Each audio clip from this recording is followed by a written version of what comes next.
Assalamu alaikum everyone. I hope you're all doing great. I welcome you all to the second lecture on analog and digital electronic circuits, in which we will study circuit models for amplifiers. In particular, I will derive the circuit models for voltage and current amplifiers. We will study the effects of loading on the input and output ports of the voltage and current amplifiers. We will also discuss multi-stage voltage and current amplifiers. And as far as transconductance and transresistance amplifiers are concerned, I will just show the circuit model, and state the expressions relating node voltages and currents, and I will leave the derivation and detailed analysis of these two amplifiers as an exercise for you. So, circuit models characterize the terminal behavior of the circuit. For an N-port circuit or an N-port network, which has N pair of terminals, where each pair of terminals is specified by its own voltage and current, there are two N terminal voltages and currents, which can be used to characterize the N-port network in 2 to the power N different ways. So specializing to the case of a two-port network, because an amplifier is a two-port network, we have V1 and I1 as the voltage and current associated with port 1, V2 and I2 as the voltage and current associated with port 2. So these four electrical quantities can be used to construct four different models for the two-port amplifier using Y, V, G, and H parameters. So the resulting expressions which relate the node voltages and currents through Y parameterization, V parameterization, H parameterization, and G parameterization are given by these linear systems respectively, in which these variables on the right side of these expressions are called the excitation variables or independent variables, which are mixed through the respective parameter matrices to give the variables on the left side of the expressions, which are called the dependent variables or the response variables. So these parameterizations result in linear two-port circuit models for the amplifiers, because these are presented by linear systems. So using the G parameters, in which port 1 is excited with voltage and port 2 is excited with current, as is shown in this diagram here. So port 1 is excited with voltage, port 2 is excited with current, which leaves I1 as the response variable on at the port 1 and V2 as the response variable at port 2. So using this this G parameterization of the two-port network, we get a circuit model for the voltage amplifier, in which the node voltages and the currents are given by this set of equations. So this is the same set of equations as given by this linear system. So I've just expanded this linear system into these two equations. So in these equations, G11, the parameter G11 is obtained by setting I2 to 0, or in other words, by open circuiting port 2, and by taking the ratio of I1 to V1. Similarly, G12 is obtained by setting V1 to 0, or short circuiting port 1, and by taking the ratio of I1 to I2. G21 is obtained by setting I2 to 0 and taking the ratio of V2 to V1. And similarly, G22 is given by the ratio of V2 to I2 by setting V1 to 0 by short circuiting port 1. So G11 is called since it is the ratio of current to voltage at port 1, so it is called the admittance of port 1 at I2 0. So it is the admittance of port 1 when port 2 is open circuited. Similarly, G12 is the ratio of the current at port 1 to current at port 2. So I call this the inverse current gain. So G12 is the inverse current gain at V1 equal to 0. So when this is the inverse current gain when port 1 is short circuited. G21 is the direct current gain. It is the ratio of V2 to V1 when output port is open circuited. So G21 is the voltage gain when when port 2 is open circuited. So it is called open circuit voltage gain. And G22 is the ratio of the voltage at node 2 to the current through node 2 to port 2 when the port 1 is short circuited. So G22 can be thought of as the impedance of port 2 when port 1 is short circuited. So through this set of equations, we derive this bilateral two-port circuit model for a voltage amplifier in which port 1 can be seen to satisfy this first equation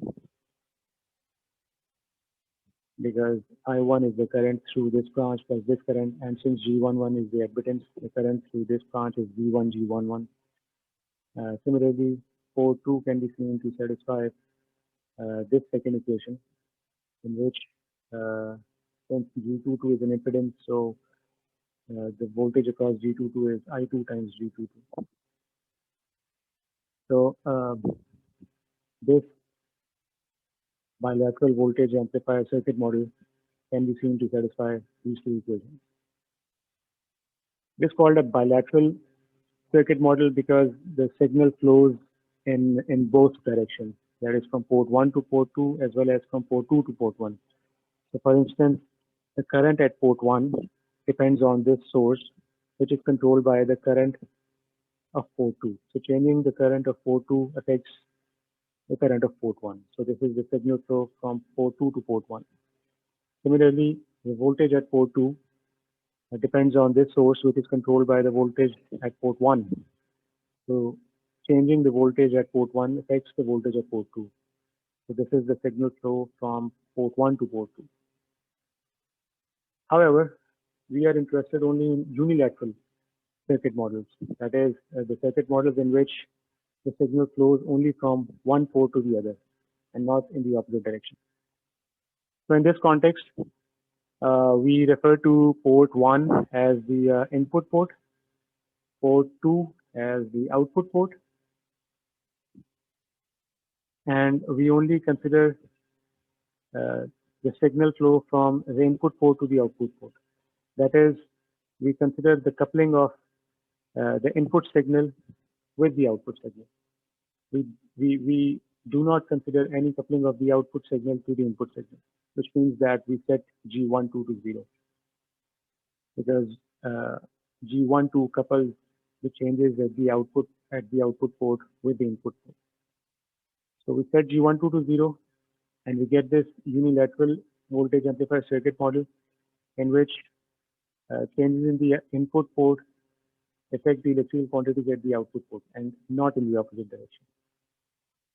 Also, since there is always a reference node in the circuit, so we assume that one of the terminals of the input port is connected with one of the terminals of the output port, and this common node or terminal is selected as the reference of the circuit. So this is the unilateral two-port voltage amplifier circuit model with common terminal between input and output ports constructed using G parameters in which we have replaced G11 here with its inverse equivalent. Because G11 is an admittance, we replace it with its inverse equivalent, that is its impedance. Because impedance is given by the inverse of the admittance, so we replace Ri with the inverse of, sorry, we replace G11 with its inverse and call it Ri. As mentioned, G12 is 0 and AV0 is set equal to G21. So G21, if you remember, was the short was the open circuit voltage gain. So we denote it by AV naught. AV is the voltage gain and naught refers to open circuit voltage gain. And R naught is set equal to G22. G22 was the G22 here was the impedance of the port when the input port is short circuited. So we replace it with this impedance R naught. We denote it with R naught. Also, Vi is equal to the port voltage, the, the voltage at port 1. So Vi is equal to V1. I subscript I is the current at port 1 equal to I1. We replace V2 with V0, and I0 is in the direction opposite to I2. So I2 entered port 2. Now I0 is leaving port 2. So I0 is negative of I2.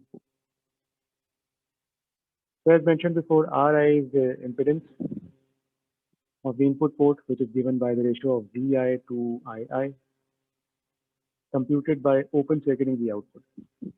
Because it is given by G11 and G11 was obtained by open circuiting the output, so we compute Ri as the ratio of Vi to Ii when the output is open circuit. Similarly, R0, since R0 is equal to G22 and G22 was V2 over I2, uh, when the input port was short circuited, so V2 is V0 and I2 is minus I0. So R0 is given by V0 over minus I0 when input port is short circuited.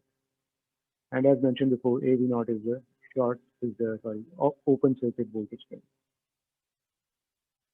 Please note that the voltage amplifier, if it is not unilateral, then this circuit model does not hold, and we will have to revert to this general circuit model in which the input impedance, if this is the input port, then the input impedance is again computed by taking the ratio of the voltage V1 and the current I1, which is entering the positive terminal of the node without any constraint of open circuiting the output port or port 2.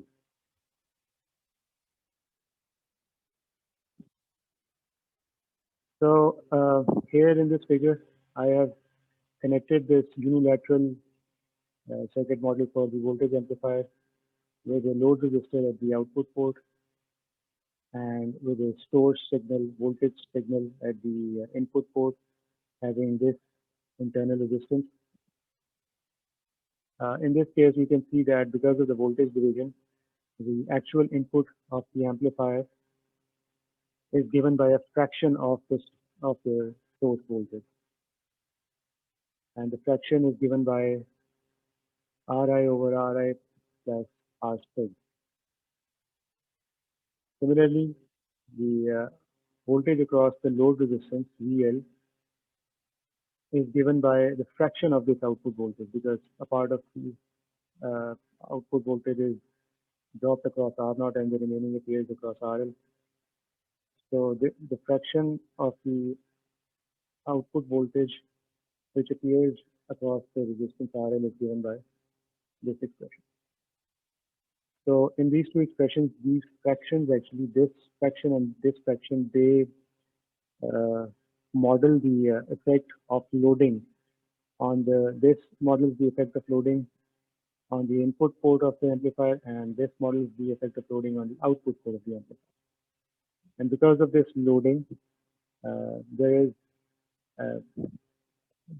partial coupling of the source voltage with the input of the amplifier and partial coupling of the output voltage with the voltage across the load resistor. We will only have full coupling when these two ratios they are equal to 1. Such an amplifier which allows full coupling is called an ideal amplifier, and for an ideal amplifier, the input impedance is infinity, because uh, full source voltage can only be coupled with the input of the amplifier when this ratio is 1, and this ratio can only be 1 when Ri is infinity. Similarly, full output voltage can only be coupled with the load resistor when this ratio is 1, and this ratio can only be 1 when R0 is 0.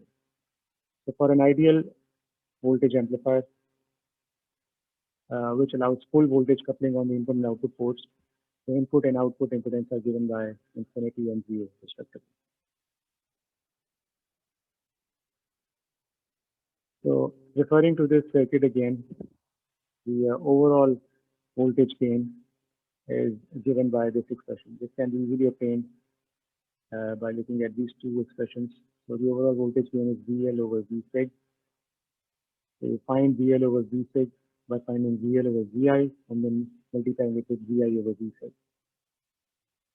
So we get this expression, which is less than or equal to the open circuit voltage gain. It will be only equal to the open circuit voltage gain when Ri is infinity and R naught is 0. Otherwise, it will always be less than AV naught. Furthermore, now that we have an extra resistance on the input port, which models the input impedance, the internal resistance of the source signal, we can find the output impedance of the overall circuit, that is the voltage amplifier, including the impedance from the source, which we denote by R out, and we find by short circuiting the source signal. So instead of short circuiting the input of the amplifier as before, we now short circuit the source signal and find the output impedance as before by taking the ratio of the voltage at the output port to the current entering the output port by short circuiting the source signal. And this results in the output impedance, which is different from the output impedance of the voltage amplifier because it includes the effect of the internal resistance of the voltage source as well. So generally, a single voltage amplifier does not satisfy all the required specifications, and you need to connect multiple voltage amplifiers in what is called as the cascade configuration. So this figure shows a multi-stage voltage amplifier in which the different voltage amplifiers are connected in cascade. We have also excited this multi-stage voltage amplifier with a voltage source and have loaded this amplifier with a resistor RL. So the first stage of the amplifier is usually designed to optimize the input impedance, to maximize the input impedance so that coupling between the source signal and the input of the amplifier can be maximized. Similarly, the last stage of the amplifier is designed to minimize the output impedance in order to maximize the coupling between the output voltage and the load voltage. And the middle stages are designed to have large voltage gain. The overall voltage gain of the multi-stage voltage amplifier is given by the ratio of VL to V sig, which again can be obtained by multiplying these ratios for VL over VIN. VIN is the input voltage of the nth amplifier, voltage amplifier unit, multiplied by VIN over VIN minus 1 times VIN minus 1 over VIN minus 2, all the way down to VI3 over VI2. So VI3 is actually the load voltage of the second stage because the input impedance of the third stage acts as the load for the second stage. So VI3 over VI2 is the gain for the second stage. VI2 over VI1 is the gain for the second stage, for the first stage, and VI1 over VI1 over V sig models the effect of loading on the input side. So VL over VIN is given by the voltage division between R0 and RL by this factor. Similarly, VI3 over VI2 is given by this factor, where RI3 is the load to the second amplifier stage, Vi2 over Vi1 is given by this factor, in which Ri2 is the load to the first amplifier stage, and Vi1 over V stage is given by this ratio here. So this is the overall gain, voltage gain of a multi-stage voltage amplifier, which is a function of the open circuit voltage gain of all the units, and also takes into account the effects of loading on the input and output ports of the amplifiers. On exactly the same lines, we can derive a circuit model for the current amplifier using H parameters. So you recall the linear system for the H parameters, the excitation variables are I1 and V2. So we excite port 1 with the current and port 2 with voltage, which leaves us with V1 and I2 as the response variables. So this is these are the expressions relating the node voltages and currents um, in case of H parameterization, in which H11 again is given by setting V2 equal to 0. So by short circuiting the port 2, we find H11 as the ratio of V1 to I1. Similarly, H12 is obtained by open circuiting port 1 by setting I1 to 0, which is equivalent to open circuiting port 1, and then taking the ratio of V1 to V2. H21 is obtained as the ratio of I2 to I1 by short circuiting the port 2, and H22 is obtained as the ratio of I2 to V2 by open circuiting the port 1. So H11 is the admittance of port 1 when port 2 is short circuited. H12 is the voltage gain when port 1 is open circuited. Again, I call this, because port 1 is in the numerator, I call this the inverse voltage gain. H21 is the current gain when port 2 is short circuited. So this is actually the short circuit current gain. And H22 is the admittance of port 2 when port 1 is open circuited.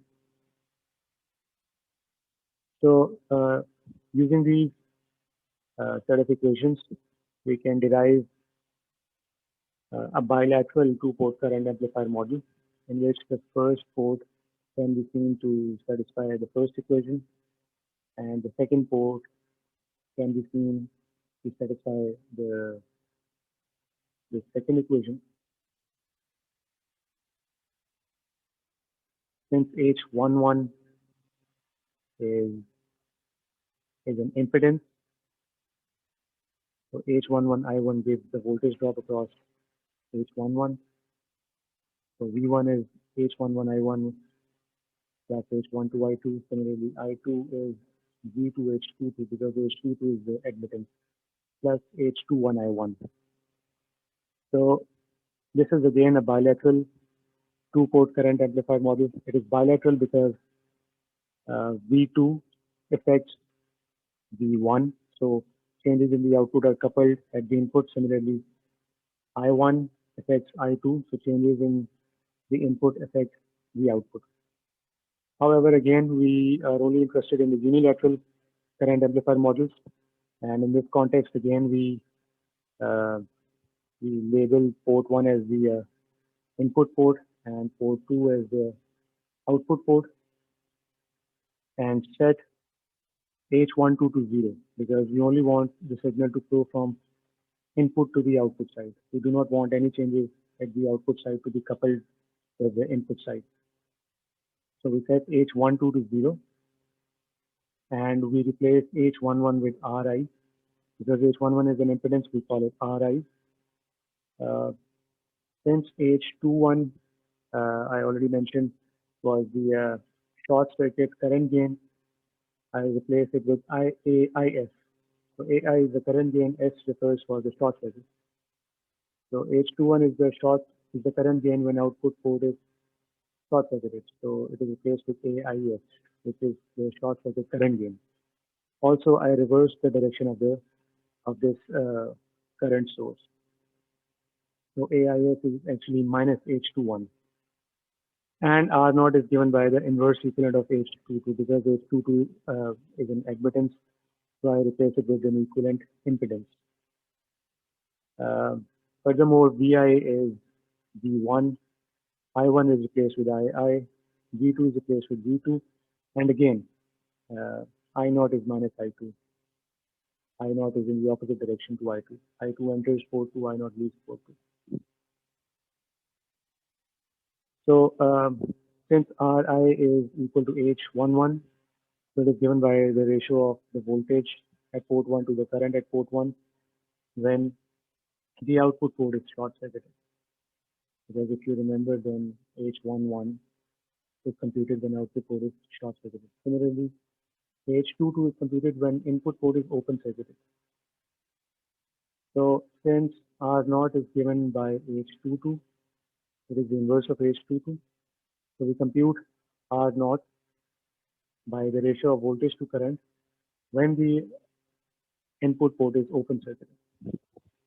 So G22, I'm sorry, H22 is the ratio of I2 to V2. So R naught will be the ratio of V2 to I2. So V2 is V naught, I2 is minus I naught, so R naught is given by V naught over minus I naught when the input port is open circuit. And as mentioned before, AIS is the short circuit current gain. Again, if the current amplifier is not unilateral, then this circuit model does not hold, and we revert to this general model in which the input impedance is found by taking the ratio of V1 to I1 without any constraint on the output. So without any constraint of short circuiting the output. In this figure, I have connected the unilateral.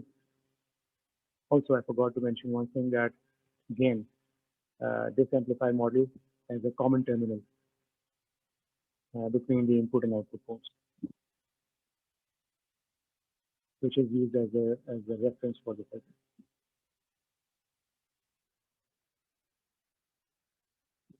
So in this figure, I connected the unilateral current amplifier with a resistor on the output side and a current source on the input side, in which R state models the internal resistance of the current source. So the input current to the amplifier is actually a fraction of the total source current, and the fraction is given by this expression. This is a simple result of the current division between R state and Ri. Similarly, this output current is not fully coupled with the load current. The load current is actually a fraction of this output current, and the fraction again is given by this factor here. So unless R state is unless Ri is 0 and R naught is infinity, we will only have partial coupling of the source with the input current and partial coupling of the output current with the load current. So a current amplifier is called an ideal amplifier if its input impedance is 0 and output impedance is infinity. In that case, all of the current is coupled with the input of the amplifier and all of the output current is coupled with the load connected to the amplifier. For an ideal current amplifier, the input impedance is 0 and output impedance is infinity. But for this non-ideal amplifier, the overall current gain is given by this expression, which again can be obtained from these two expressions. So the overall current gain is given by the ratio of IL to I sig, which can be obtained by finding the ratio IL to II and then multiplying it with II to I sig. So this gives us this relation. And again, it is always less than the short circuit current gain of the amplifier, unless Ri is 0 and R naught is infinity, which is only possible for an ideal current amplifier. Again, since now we have an extra resistance on the input side, we can find the output impedance by taking the effect of this resistance into account as well. And we do that by, instead of short circuiting the input of the amplifier, by open circuiting the input of the amplifier. So instead of open circuiting the input of the amplifier, we open circuit the source. So the output impedance computed this way is denoted by R out, and it refers to the output impedance of the overall circuit, which includes the current amplifier and the current source. Just like voltage amplifier, current amplifier can be connected in cascaded fashion. This is a cascaded multi-stage current amplifier, uh, for which the overall current gain is given by this expression. So the overall current gain is the ratio of the load current to the source current, and it can be found by multiplying the ratio of IL to IN with IN to IN minus 1, IN minus 1 to IN minus 2, all the way down to I3 over I2, where I3 is the load current for the second stage, because RI3 is the load to the second stage, times I2 over I1, where I2 is the load to the first stage, times I1 over I6. So all of these factors, they will get cancelled out, leaving us with the ratio IL over I6. So IL over IN is again given by the current division between R0N and RL. R0N is the output impedance of the nth current amplifier unit. Similarly, I3 over I2 is given by the current division between R02 and the load to the second stage, which is RI3. It is given by this expression. I2 over I1 is given by a similar expression, and I1 over I6 is given by this ratio. So this overall current gain for the cascaded multi-stage amplifier is a function of the short circuit current gains of each of the amplifier units, and also takes into account the effects of loading on the input and output side of the amplifier units. So instead of using H and G parameters, if we use Y parameters, then the resulting unilateral circuit model uh, gives us a transconductance amplifier, in which the node voltages and currents are given by these expressions. Ri is the inverse of Y11, where Y11 is actually the ratio of current to voltage. So Y11 is an admittance of port 1, and we replace it with this equivalent impedance. Y12 is set to 0 because we want a unilateral amplifier. Y22 is given again by the ratio of current to voltage, so it is replaced with its equivalent impedance. And GMS is given by Y21. So Y21 here is equal to I0 over V1 at V0 0. So Y21 is the ratio of the output current to input voltage. Hence, it is called a conductance, because it is the ratio of current to voltage. But it is not just conductance, it is transconductance, because it relates the current at the output port to the voltage at the input port. So it is called the transconductance. Y21 is called the transconductance when V0 is 0. So Y21 is the transconductance when output port is short circuited. So it is called the short circuit transconductance. So I have replaced it with GMS. So GM is the transconductance, and S refers to short circuited transconductance. So again, it will be in the downward direction. So I've reversed the direction of the current source. So GMS is actually minus Y21. And finally, if we use the Z parameters, then we get a unilateral circuit model for the trans resistance amplifier, in which the circuit voltages and currents, they are related to each other through these expressions. Z11 is the ratio of voltage to current, hence it is replaced with Ri. V 22 is again the ratio of voltage to current, so I replace it with R naught. V12 is set to 0 because we are interested in the unilateral model of the amplifier. And V21 is the ratio of voltage to current. So it is called a trans resistance because it relates the voltage of the output node, output port with the current of the input port. So V21 is the trans resistance. And it is obtained when I naught is equal to 0. So V21 is V naught over II when I naught is 0. So when output port is open circuited. That is why it is called V21 is called open circuited trans resistance. So I replace it with Rm naught. So Rm is the trans resistance and naught represents the open circuit. So it's open circuit trans resistance. So I have deliberately left out the details and the derivation of the transconductance and trans resistance amplifiers.